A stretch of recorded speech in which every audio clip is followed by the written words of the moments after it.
What happens when a country music superstar steps into daytime television's most unpredictable hot seat and finds himself sparring with one of Hollywood's sharpest personalities? The result? A live TV moment so explosive and unexpected that it left viewers stunned and the entertainment world buzzing for weeks. This is the story of how Blake Shelton's appearance on The View spiraled into a verbal showdown, one so heated that it ended with Whoopi Goldberg doing something she had never done before, physically escorting a guest off her set.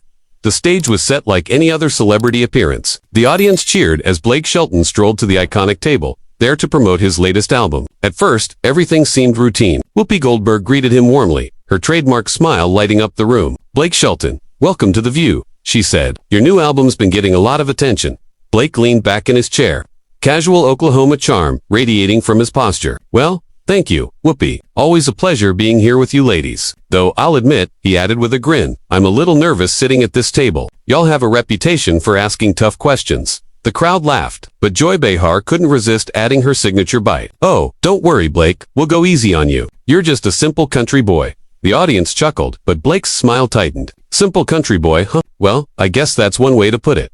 Then the shift came. Whoopi leaned in, her tone losing its warmth. "Blake, your music has always emphasized traditional values, small-town life, that kind of thing. But times are changing. How do you reconcile those old-fashioned messages with modern America?" Blake paused, weighing his words. "You know, Whoopi, I think there's room for all kinds of perspectives in this country. My music comes from how I was raised, from life in Oklahoma. That doesn't mean I expect everyone to live like me." Sonny Hostin cut in. "But your lyrics often paint a very narrow picture of what American life should be. Some people might call that narrow-minded." The air in the studio shifted. Blake's jaw tightened. "Narrow-minded? I write about what I know, what I've lived. Is that suddenly wrong?" Whoopi raised her hand, trying to steady the room. "No one's saying it's wrong, Blake. We just want to understand your perspective. But surely you can see how not everyone connects with those values." Blake's voice sharpened. "Of course, not everyone connects with them. No music does. But I'm not here to please everyone.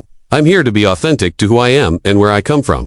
The tension was thick now. The once lively audience sat in silence. Sarah N. tried to pivot. "Blake, let's talk about your time on The Voice," but Blake wasn't letting go. He turned back to Whoopi. "Why is it that when someone like me sings about faith, family, and hard work, it's labeled narrow, but when other artists share their values, that's called authentic and brave? Sounds like a double standard to me." Whoopi's brows lifted, her patience thinning. "Blake, I think you're misunderstanding what we're saying. Am I?" Blake's Oklahoma drawl grew heavier as his frustration boiled over. "Because it sure feels like I'm being told that the way I grew up, the values I live by, are something to apologize for. Since when did loving your family, believing in God, and working hard become offensive?" The room froze. Cameras kept rolling, but even the crew looked uneasy. Whoopi's expression hardened. "Nobody asked you to apologize, but if you come on national television, your views will be questioned." "Questioned?" Blake shot back, his voice rising. "This feels less like questioning and more like an attack on the very way of life that millions of Americans share." Joy tried to diffuse. "Blake, maybe you're being a little sensitive." "Sensitive?" Blake snapped, turning to her. "I'm defending my beliefs. The same beliefs my fans live by. And if that makes me sensitive, so be it."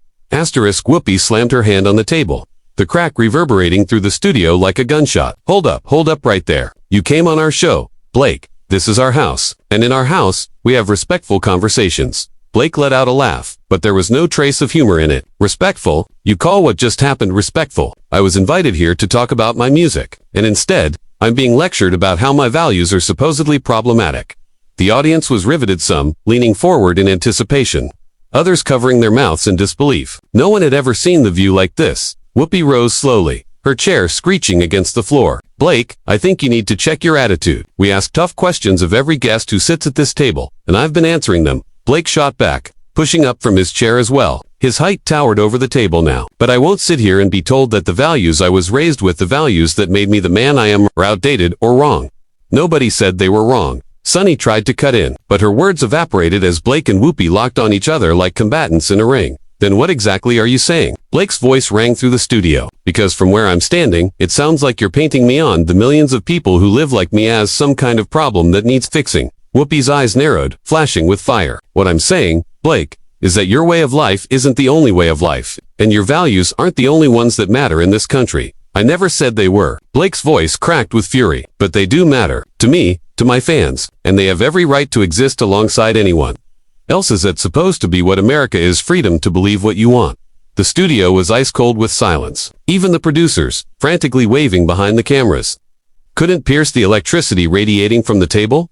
Freedom to believe what you want, Whoopi repeated slowly, her tone laced with venom. That's rich coming from someone whose fanbase shows up to concerts waving flags that stand for division and exclusion.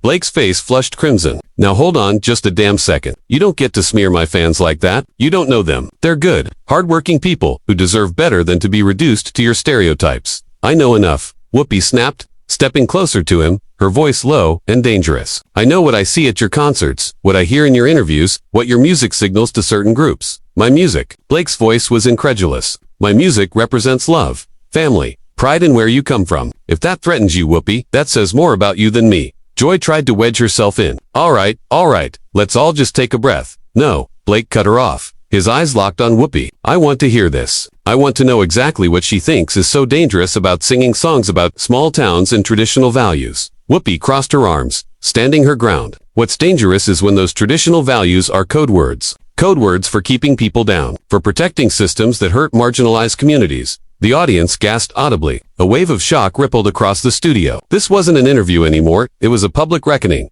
Code words, Blake repeated, his voice shaking with disbelief. When I sing about faith, about family, about loving your neighbor, that's a code word for oppression. Do you even hear yourself right now? I hear myself just fine, Whoopi fired back. And I hear the dog whistles in your music. Those subtle signals telling some folks they're more American than others.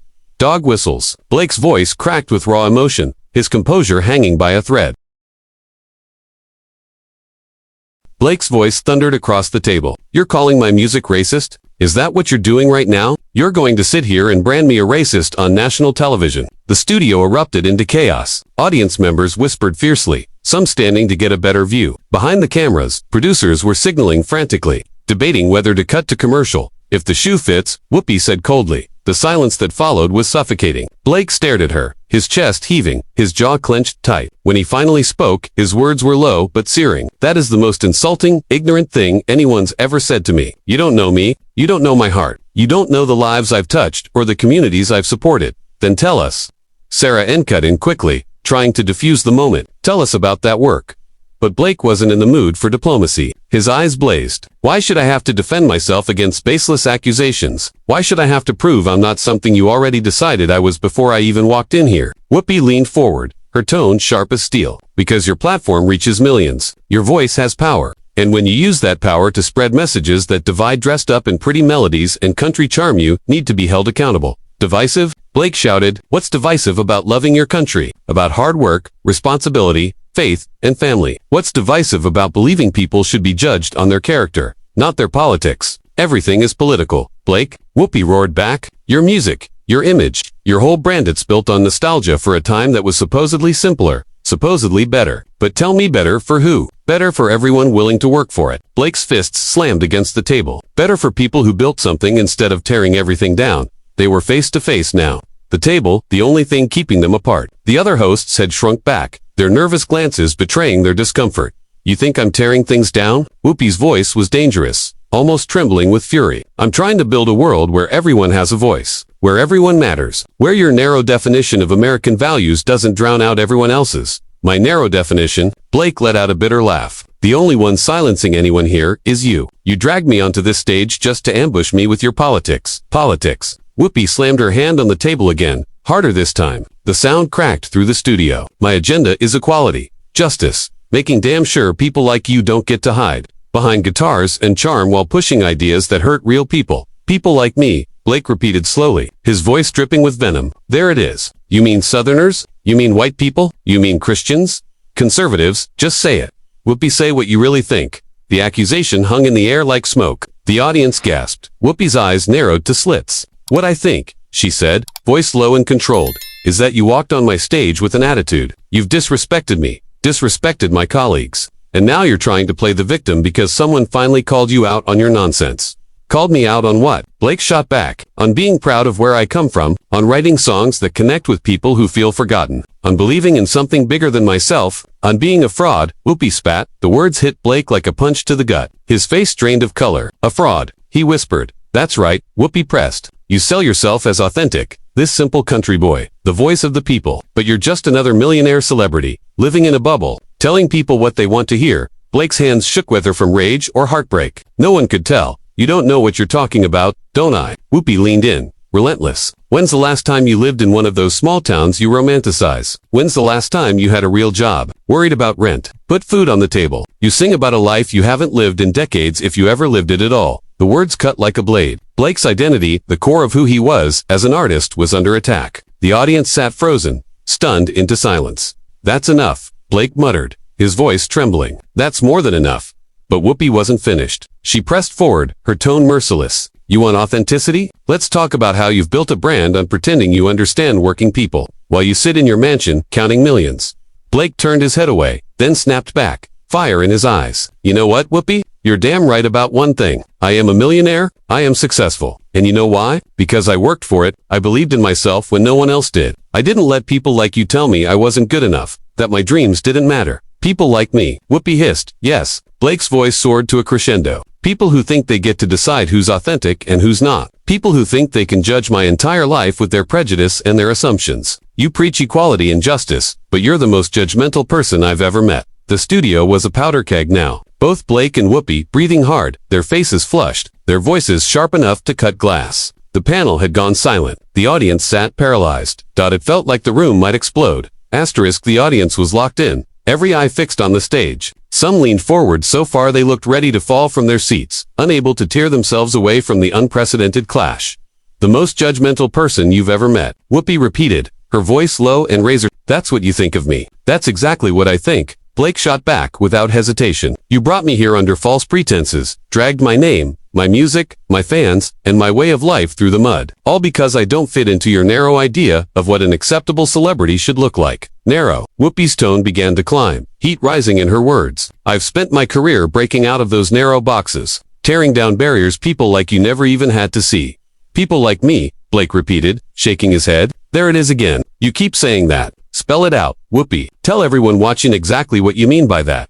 The challenge echoed through the studio. For a split second, she hesitated. Every camera zeroed in on her, millions watching live, but she was already too far in. "Fine," she said, stepping closer. "People like you are what's wrong with this country. People who cry that their way of life is under attack, when really, they're just being asked to share the spotlight. People who wrap themselves in the flag and pretend they're the voice of real America, while shutting out anyone who doesn't look like them or think like them."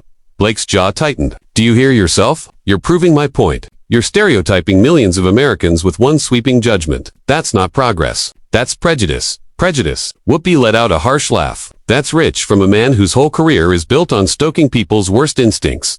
"Worst instincts." Blake's voice cracked in disbelief. "Love of family, pride in your community, believing in hard work. You're calling those worst instincts when they're used as weapons?" "Yes." Whoopi's shout shook the room. "When they're used to justify treating other Americans like second-class citizens."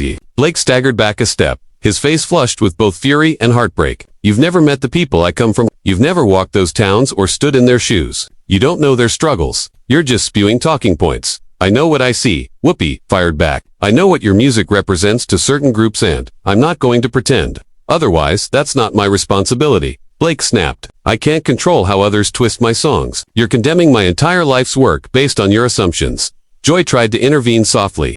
"Maybe we should take a break." "No," Blake cut in sharply, his voice trembling with passion. "No breaks. I want people to see what happens when someone tries to speak honestly on this stage. Honestly." Whoopi folded her arms. "You've been defensive and hostile since the moment we started asking real questions." "Real questions." Blake's voice wavered with raw anger. "You called me a racist, a fraud. You painted me as everything wrong with America. Those aren't questions, they're attacks. If you can't handle being challenged, maybe you shouldn't be in the public eye." Whoopi said icily. "My beliefs aren't the problem," Blake replied, his voice low but burning. "The problem is your refusal to respect anyone who dares to think differently." "Respect is earned," Whoopi shot back, "and you haven't done a single thing today to earn mine, and you've done everything possible to lose mine." Blake countered, his voice rising. "You've been condescending, hostile, and flat-out cruel. Is this how you treat everyone who disagrees with you?" "This isn't about politics," Whoopi snapped. "It's about basic decency." Blake laughed bitterly. "You've spent the last 20 minutes attacking my character and insulting my fans. Where's the decency in that?" The tension was unbearable. The studio, a powder keg. Then Whoopi suddenly straightened, her tone dropping to something colder, sharper. "You know what, Blake? This interview is over. Fine by me," Blake said instantly. "I never should have come here." "No, you shouldn't have," Whoopi replied, rising to her feet. "And since this is my show, I'll help you find your way out." "What's that supposed to mean?" Blake demanded, confusion flickering across his face. Without warning, Whoopi strode around the table. The audience gasped, half standing, as if bracing for a fight. "It means," she said, stepping into his space, "I'm done with your attitude. And I'm done with you on my stage." "Whoopi, what are you doing?" Blake asked, backing away. "What I should have done 10 minutes ago," she replied, reaching for his arm. "Don't touch me," Blake snapped, jerking away. "Then leave," she barked. "Get off my stage. Get out of my studio." "I'm going," Blake shouted, but too slow for her. She seized his arm again, harder this time. "No, you're leaving right now. Get your hands off me." Blake struggled, his voice raw. "This is assault. This is me removing a disruptive guest," Whoopi retorted, shoving him toward the wings. The audience erupted, some screaming, some shouting in disbelief. The co-hosts scrambled to intervene, but it was too late. Blake stumbled, caught himself, and glared. "You can't put your hands on me just because you don't like what I say. Watch me," Whoopi growled, forcing him toward the exit. The cameras captured it all: Blake Shelton, one of country's biggest stars, being physically pushed off the view by Whoopi Goldberg. "This is going to be everywhere," Blake shouted as he neared the backstage doors. "Everyone will see how you really treat people who disagree with you." "Good," Whoopi fired back. "Let them see." Blake caught himself against the wall, turning for one final look. His voice was low, cutting through the chaos. "You just proved me right. You preach tolerance and acceptance. But the second someone thinks differently, you shove them out the door. Get out." Whoopi's voice was final, her fingers stabbing toward the exit. Blake straightened, adjusted his shirt, and looked once more at the stunned crowd. "I don't ever want to come back. This place is toxic." And with that, he walked through the backstage doors, leaving Whoopi standing alone, her chest heaving, the studio frozen in stunned silence. For a moment, no one moved. No one clapped. No one breathed. At last, Whoopi returned to the table, sat down calmly, and said, "Well, I think that's enough excitement for one day." The camera stayed fixed, rolling on what would go down as one of the most shocking, unforgettable moments in daytime television history.